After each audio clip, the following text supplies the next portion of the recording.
नमस्कार, मी मंदार जोशी. तारांगणमध्ये आपलं खूप खूप स्वागत. रसिको, तुम्ही बघताय माझ्याबरोबर आत्ता कोण आहे ते.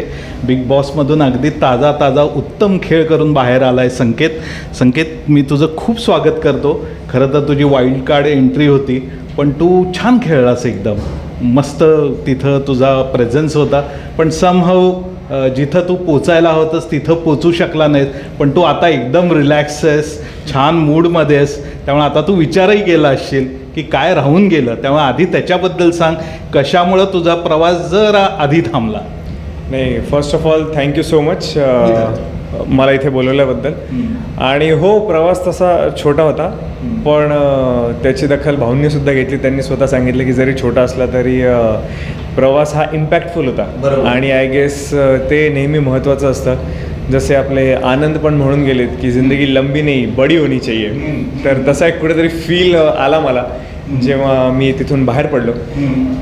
पण काही राहून गेलं किंवा काही चुका झाल्या किंवा जे काय असेल ते आय गेस ते मी जज करण्यासाठी चुकीचा व्यक्ती असेल. कारण मी तो गेम खेळत होतो, मी मनापासून खेळत होतो, 100% दिलेला आहे मी गेमला. ज्या ज्या गोष्टी माझ्यापर्यंत पोचल्या त्या सगळ्या रेक्टिफाय करून मी पुढे चालायचा प्रयत्न केला. एका नोटवर मी तो गेम सुरू केला. वाईल्ड कार्ड होतो डेफिनेटली. मी गेमच्या मध्यभागी गेलेलो, ऑलरेडी जिथे लोक सेट झाले आणि असे रिलॅक्स, जेव्हा लोक रिलॅक्स मोडमध्ये होते तेव्हा मी त्यांचं रिलॅक्सेशन घालवलं आहे. त्यामुळे सगळ्यांचं रिॲक्शन तेच होते की अरे वाईल्ड कार्ड आला. आणि त्यातल्या त्यात हा आलाय, हा थोडा स्ट्रॉंग वाटतोय. आणि जे नोशन शेवटपर्यंत होतं त्यांचं की हा one of the strong contender आहे. आणि मी त्याच नोटवर गेममधून बाहेर निघालो.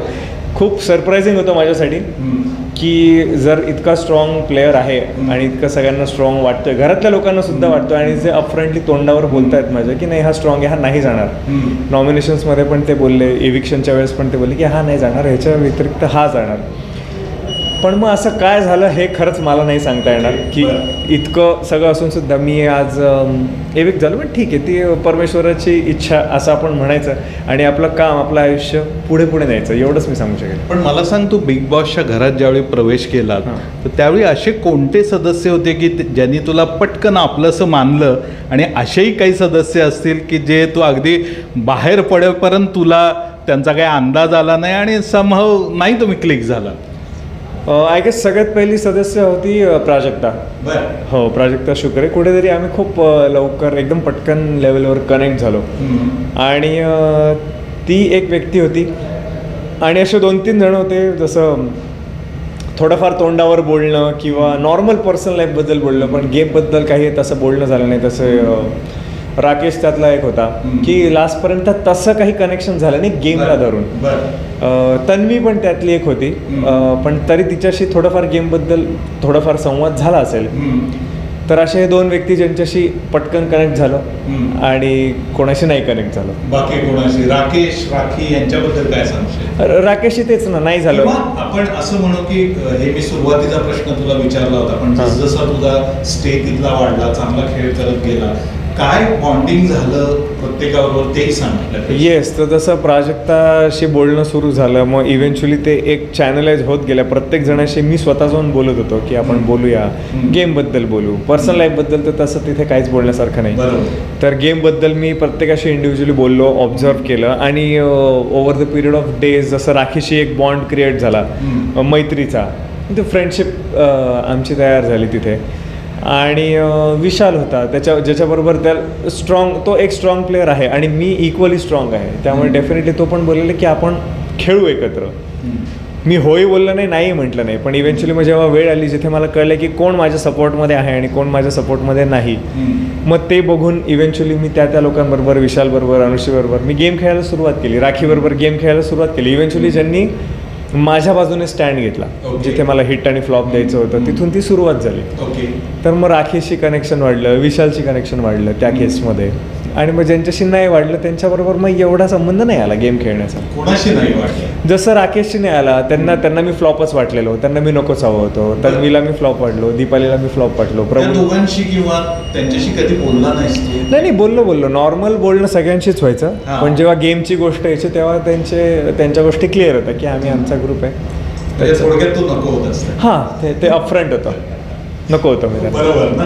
हो. पण जसा जसा खेळ तुमचा वाढत गेला, अशा कुठल्या मुवमेंट होत्या का की यार हे लोक मला जास्त टार्गेट करतायत, असं तुला खूप आतून फील झालं होतं? एक कॅप्टन्सी टास्क होता ज्याच्यामध्ये आम्हाला मासे वाचवायचे होते. त्याच्यामध्ये असं म्हणजे फिजिकली पण असं झालेलं की सगळेच माझ्या विरोधात होते. It was one against all, म्हणजे संपूर्ण काटा गँग आणि प्लस बाकीचे मेंबर आणि मी इथे एकटाच होतो. बरं. पण इव्हेंच्युअली त्या टास्कमध्ये मी कॅप्टन झालो, तो टास्क जिंकून. त्यामुळे मला असं फिजिकली पण वाटलं की अरे बापरे, सगळेच माझ्या अगेन्स्ट आलेले आहेत, बरं. म्हणजे उमेदवारीत पण आणि त्या टास्कमध्ये पण. आणि या घरातला मोस्ट अनप्रेडिक्टेबल पर्सन्स कोणत्या वाटल्या तुला? अनप्रेडिक्टेबल राखी सगळ्यात जास्त अनप्रेडिक्टेबल आहे, नो डाऊट. हो, बरं. ती गेम फ्लिप करण्यासाठी किंवा फक्त सरप्राईज एलिमेंट आणण्यासाठी काही करू शकते आणि हे ती तोंडावर बोलते. त्यामुळे she is the most unpredictable character. Okay.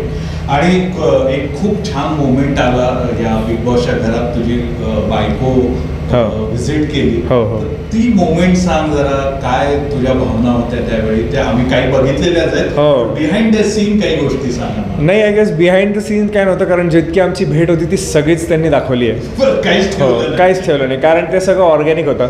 बरं. जरी आम्हाला एक महिनाभर 20-22 दिवस झालेले आम्ही लांब होतो, पण ती मागच्या 10 वर्षांमध्ये रादर आम्ही आयुष्यात भेटल्यापासून पहिल्यांदाच वेळ होती की मी 5 दिवसाच्या वर तिच्यापासून लांब राहिलेलो. काय सांगतो? हो.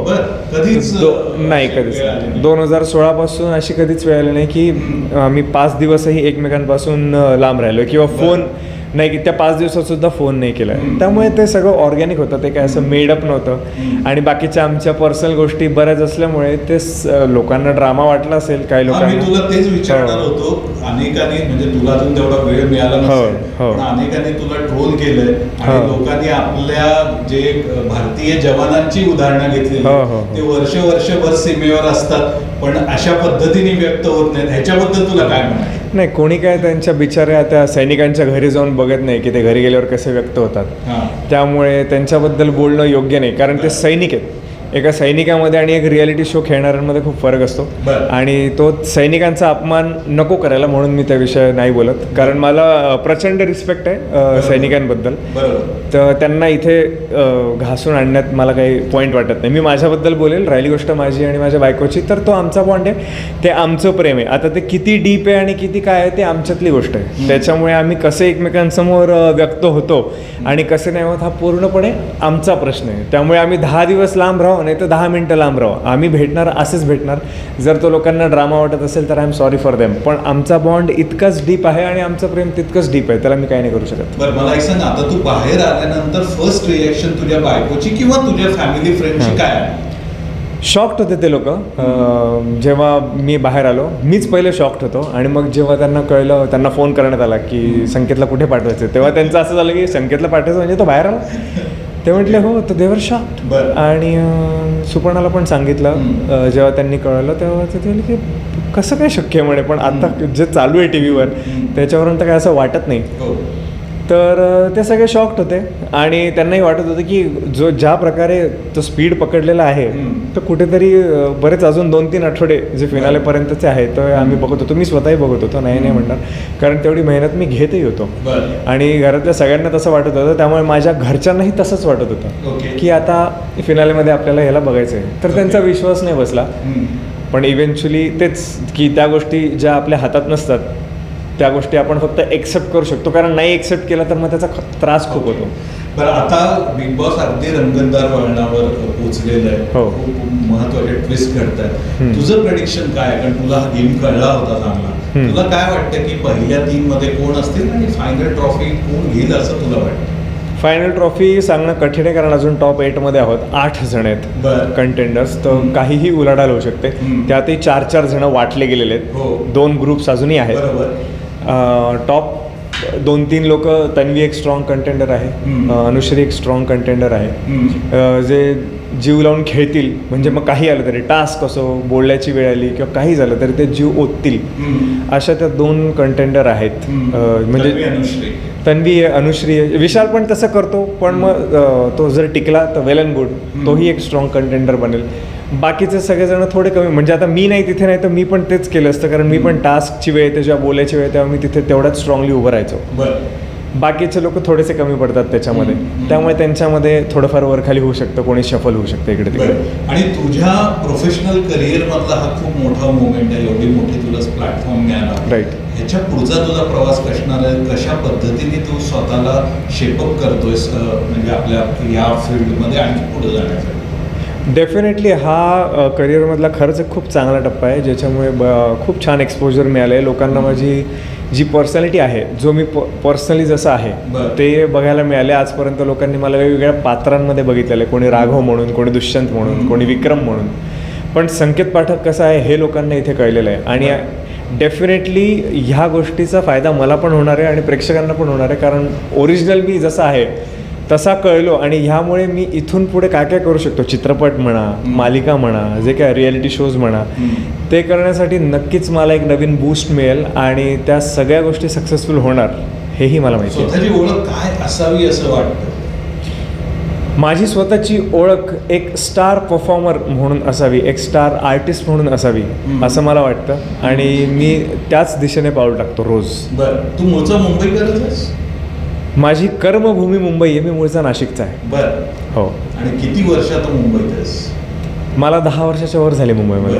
हो. आता खऱ्या अर्थाने मुंबईकर झालेला आहे? हो हो, मी खऱ्या अर्थाने मुंबईकरच आहे. मी लहानपणी पण इथे राहिलेलो आहे, पण मधल्या काळात आम्ही नाशिकला शिफ्ट झालेलो. पण मी मुंबईकरच आहे आणि मी इथलाच आहे, त्यामुळे सगळ्या गल्ल्या मला सगळं माहिती आहे. माझं काम इथे चालतं, मी इथेच राहतो. आणि नाशिककरांचं तुला कसं प्रेम मिळालं आहे आजपर्यंत? नाशिककरांचा खूप चांगला सपोर्ट मिळालेला आहे. मी जे काही गोष्टी जे मी करत आलेलो आहे आजपर्यंत, जे दुसरे reality shows dance based reality shows केलेले, तेव्हाही त्यांनी मला खूप प्रेम दिलं. आणि अजून आत्ता हे संपल्यावर मी अजून नाशिकला गेलेलो नाही आहे, बट आय एम शुअर की तिथेही ते लोक मला तेवढंच प्रेम देतील जे आजपर्यंत ते देत आलेत. आणि ह्या क्षेत्रातली अशी एकच व्यक्ती सांग की ज्यांच्याकडे पाहून तू खूप इम्प्रेस झाला किंवा त्यांना फॉलो करतोस, त्यांना आयडॉल मानतोस. अशा 2-3 व्यक्ती आहेत, पण त्या एकदम खूप माझ्या जवळची व्यक्ती म्हणजे अशोकजी सराफ, अशोक मामा ज्यांना म्हणतो, ज्यांना मी पर्सनली ओळखतो पण. आणि ते आत्तापर्यंत काम ज्या पद्धतीचं करत आले आहेत आणि जी जागा त्यांनी सांभाळून ठेवलेली आहे, तर ती खरंच फॉलो करण्यासारखी आहे. म्हणजे जर आपण अमिताभ बच्चन यांचं उदाहरण घेतलं तर ते एक, आणि इथे जर एक स्वतंत्र उदाहरण म्हटलं तर अशोक सराफ, हे 2 वेगळ्या आयडेंटिटीज आहेत आणि ते तेवढ्याच स्ट्रॉंग आहेत माझ्यासाठी. आणि त्यातल्या एकांना मी म्हणजे पर्सनली रिस्पेक्ट करतो, पर्सनली मी ओळखतो, पण त्यांच्याबरोबर मी कामही केलं. आत्ताच फिल्म आलेली माझी त्यांच्याबरोबर. तर काहीही असो, तुम्ही काम करत राहा. हे जर काही शिकण्यासारखं कोणी शिकवेल तर ते शिकवतील, कारण ह्या वयात सुद्धा ते ज्या लेवलला काम करतात हे मी पर्सनली बघितलं. मी त्यांच्याबरोबर सीन्स केलेले आहेत, ॲक्शन सिक्वेन्सेस केलेले आहेत. आत्ताचीच गोष्ट करतो आणि मी हार्डली काही महिन्यांपूर्वीची. त्यामुळे मला माहिती आहे की जर टिकून राहायचं असेल तर काय करावं लागतं. या घरात प्रवेश करताना त्यांच्या शुभेच्छा तुला मिळाल्या होत्या? माझं त्यांच्याशी बोलणं नव्हतं झालं, पण जर माझं बोलणं झालं असतं तर डेफिनेटली त्यांनी मला आशीर्वाद दिलाच असता. आणि जरी घरात जाताना नाही, आता घरातून बाहेर पडल्यावर नक्की माझं त्यांच्याशी संभाषण होईल. त्याला जाऊन तू भेटणार आहेस आता? हो, डेफिनेटली भेटणार. येस. काही चांगलं झालं किंवा काही असेल तर मी युजली त्यांना भेटतो, त्यांचा सल्ला घेतो, त्यांचा आशीर्वाद घेतो. त्यामुळे ती एक व्यक्ती आहे ज्यांच्याकडे मी बघत असतो. असे आणि अजून बरेच जण आहेत, पण एक नाव तुम्ही विचारलं म्हणून मी एक नाव सांगितलं. खूप छान. मला वाटतं की संकेत, तू खूप चांगला खेळ केलास आणि तुला खूप संधी आहेत ह्याच्या पुढे, कारण एक चांगला ॲक्टर किंवा स्टार होण्याचे जे काही गुण लागतात ते तुझ्यात दिसत आहेत आम्हाला. त्यामुळे मी तुला तारांगणतर्फे आणि वैयक्तिक माझ्यातर्फे खूप शुभेच्छा देतो. पुन्हा भेटू, पुन्हा बोलू. धन्यवाद. Thank you so much. धन्यवाद.